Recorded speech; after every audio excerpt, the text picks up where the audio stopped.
escrever não é uma ação simples, tampouco fácil. Há aqueles que acreditam que a escrita é para quem tem o dom das palavras, parecendo que estas surgem naturalmente. Preferimos acreditar que a escrita é empenho, dedicação e hábito.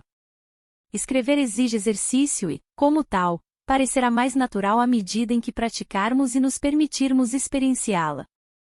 Segundo Zabauza, os registros são documentos em que professores e professoras compilam suas impressões sobre o que vai acontecendo em suas aulas. Nós, professores e professoras, apesar de ensinarmos e incentivarmos que nossos estudantes escrevam, escrevemos pouco. Podemos mencionar diversas dificuldades, como a falta de tempo e o trabalho intenso tanto dentro como fora da escola, que não nos proporciona descanso e tranquilidade para registrar os acontecimentos do dia. Escrever requer esforço.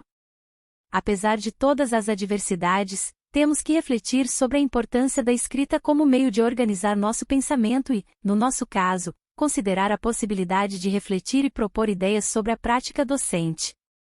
Registros como o diário de classe, onde anotamos breves explicações sobre o que foi trabalhado e algumas situações relevantes, por vezes delicadas, que ocorreram em sala ou aqueles relacionados à organização do trabalho cotidiano, detalhando o que planejam fazer ou já fizeram, não são os tipos de registros que estamos nos referindo.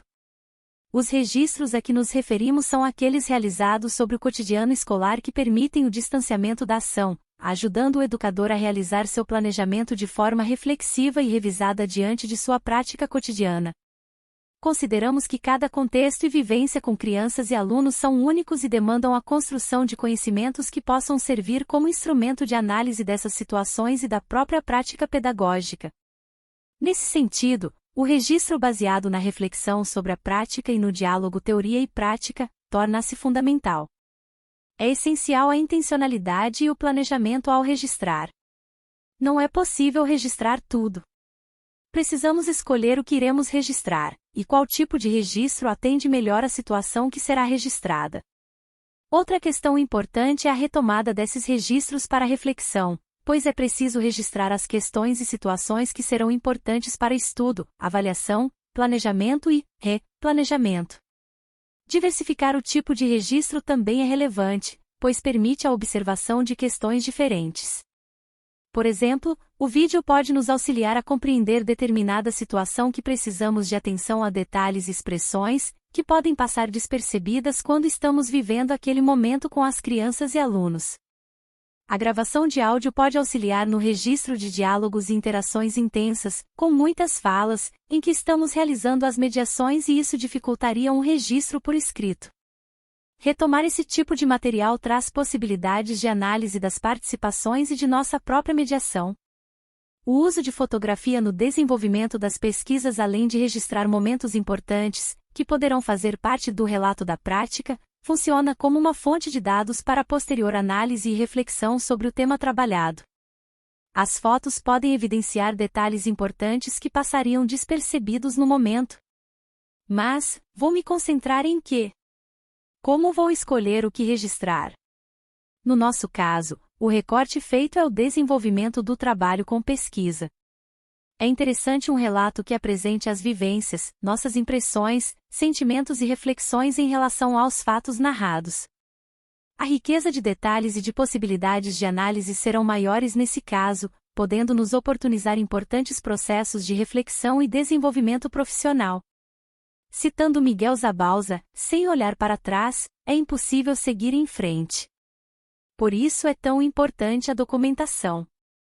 Esses registros permitem a reconstrução da experiência vivida e trazem informações sobre a dupla dimensão do nosso trabalho. Assim, os registros são a memória do caminho trilhado no desenvolvimento de sua pesquisa, ajudando a compreender o processo e apresentando pistas dos possíveis trajetos a seguir.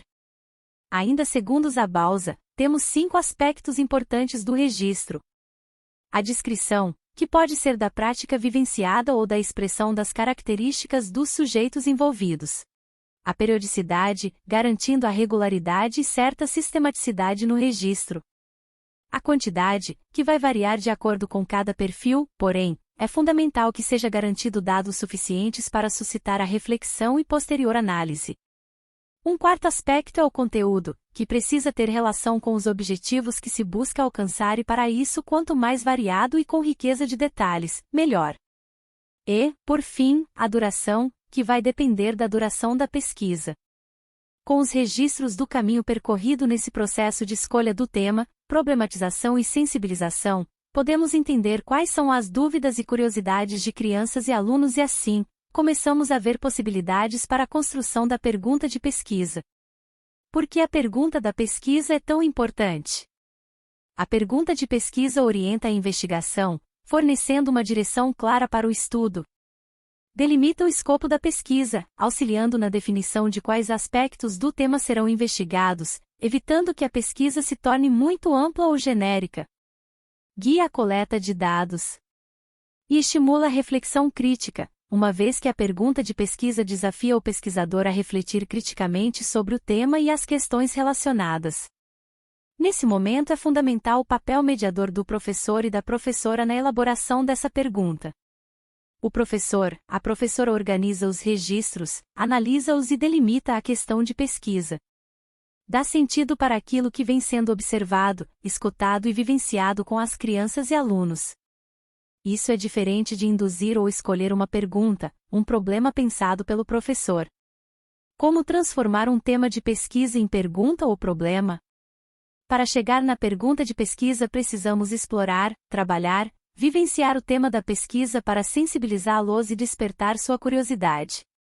Registrar todas essas experiências com intencionalidade de construir a pergunta da pesquisa em desenvolvimento, nos permite ter vários elementos e situações que confirmem o que realmente envolve o grupo. Para elaborar a pergunta de pesquisa precisamos identificar nosso objetivo geral. Mas, o que é o objetivo geral? Nele, temos a ideia central da pesquisa, isto é, apresentamos o que pretendemos, o que queremos com a investigação. Uma dica: quando sua frase começar com um verbo de ação e seguir pelas palavras para, ou, no sentido de, isso quer dizer que você não está dando destaque ao objetivo e sim falando o que irá fazer. Provavelmente o que está depois das palavras será o seu objetivo. Se tiver dúvida, pergunte-se: mas para que farei tudo isso? Já a pergunta de pesquisa é uma questão específica que você pretende responder com a pesquisa. Comece identificando o tema geral sobre o qual a pesquisa será realizada. Pode ser feita uma tempestade de ideias com as crianças e os estudantes para levantar quais são seus temas de interesse. É importante, na sequência, fazer uma reflexão mais aprofundada sobre esse tema, considerando quais aspectos específicos eles desejam investigar. Questione as crianças e alunos sobre quais são as questões mais importantes relacionadas a esse tema. Quais as dúvidas sobre o assunto e que despertam seus interesses? Com isso, é possível delimitar o objetivo geral da pesquisa. A partir disso, é importante outro tipo de pergunta: o que exatamente se quer investigar e responder com a pesquisa? A pergunta deve ser clara, objetiva e responder o que se pretende investigar. É importante lembrar que a pergunta de pesquisa deve ser ampla o suficiente para permitir uma investigação significativa, mas também suficientemente específica para fornecer uma direção clara para o estudo. Temos uma responsabilidade grande nesse momento da pesquisa como professores e professoras mediadores que somos, a partir de um tema de pesquisa construir uma pergunta de pesquisa. Então, vamos conhecer exemplos e diferentes formas de chegar lá? Nos exemplos apresentaremos caminhos diversos para a escuta e observação das crianças e dos alunos. A partir da observação das crianças em suas atividades cotidianas na escola, foi possível notar que, ao retornarem ao atendimento presencial, elas se mostravam interessadas em explorar os brinquedos do parque, explorar texturas dos materiais escolares como a tinta, os papéis e pincéis. Também estavam desejosas de brincadeiras que desafiassem seus corpos, como se balançar, escalar brinquedos, se equilibrar em muretas, subir em árvores, se pendurar em pilares. Portanto, a pesquisa sobre o equilíbrio corporal se justifica nos próprios interesses, necessidades e desejos das crianças. Necessidade e desejo das crianças de explorar o corpo e de brincar, e interesse das crianças em posturas corporais, como a postura da árvore da yoga.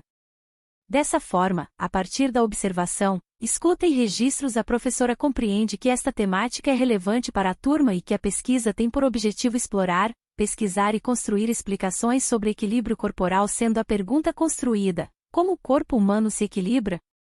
Neste outro exemplo, depois de alguns dias em que as crianças exploravam o Atlas, alguns assuntos sempre geravam maior curiosidade e interesse das crianças. Entre esses assuntos, o mais comentado por elas era a pintura, feita pelo Homem da Caverna, como as crianças se referem à imagem sobre pintura rupestre presente no Atlas.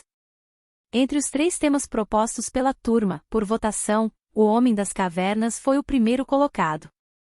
Muitas perguntas e hipóteses foram levantadas pelas crianças sobre essa pintura, como por exemplo, quem tinha feito essas pinturas? Elas representavam o quê? A caça, ou animais que moravam com eles. Como eles pintavam se não existia tinta, nem pincéis? Pintavam nas pedras. A tinta era feita do quê? Como esse tema é extenso, vamos nos centrar, por enquanto, nos registros dos Homens das Cavernas, como eram feitos, quais os materiais e o que, possivelmente, representavam. Nosso próximo exemplo parte de uma observação das ações das crianças. As atividades de rotina envolvendo histórias e músicas são sempre muito envolventes para as crianças. Elas já têm suas músicas favoritas: O Grande Rabanete, A Bruxa, O Caso do Bolinho e O Trem de Ferro. Ao cantarmos esta última, elas verbalizam, gesticulam e dançam. Durante um dos refrões, que fazem parte da música que adoram ouvir, há uma pausa na letra e, em seguida, um forte apito fom-fom, que eles adoram imitar. As preferências musicais seguiram, os movimentos e os sons do trem também. Durante um período fomos trazendo alguns vídeos, objetos, brinquedos, livros, músicas sobre a temática, instigando as crianças, conversando, observando e percebemos que a curiosidade inicial, ainda mantida, poderia ser a disparadora para a construção de investigações e experiências significativas com as crianças, e assim seguimos com a pesquisa por meio da pergunta: quais sons ouvimos na escola? Como fazer sons com o próprio corpo? Neste outro, o tema e problema surgiram a partir de um projeto comum na escola. A turma da professora Edivânia participava do projeto Horta. Elas demonstraram muita curiosidade por este espaço.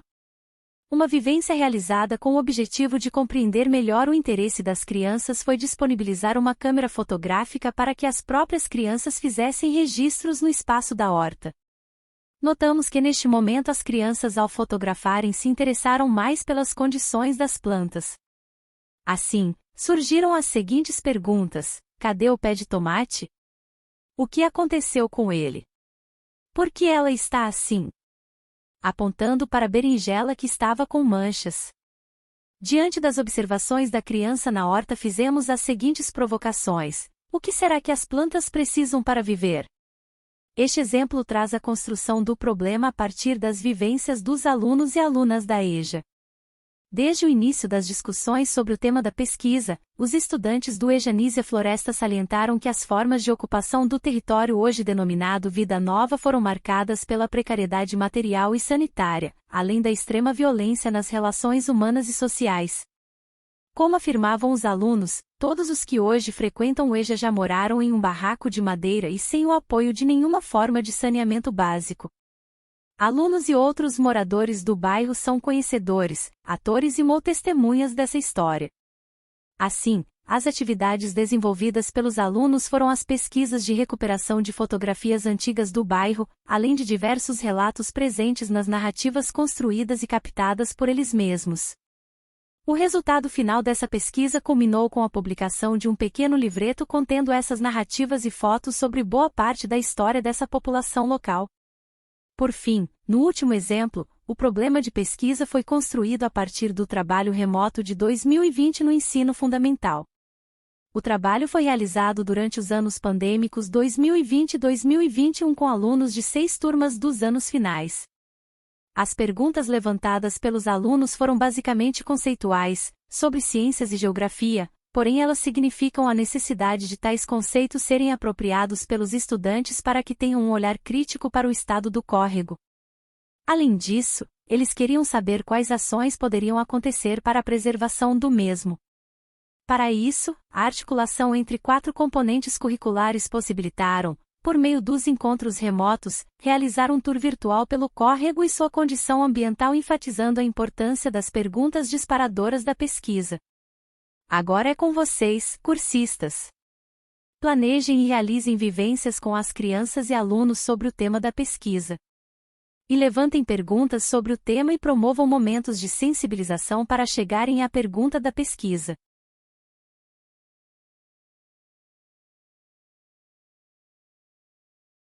Aqui estão nossos contatos.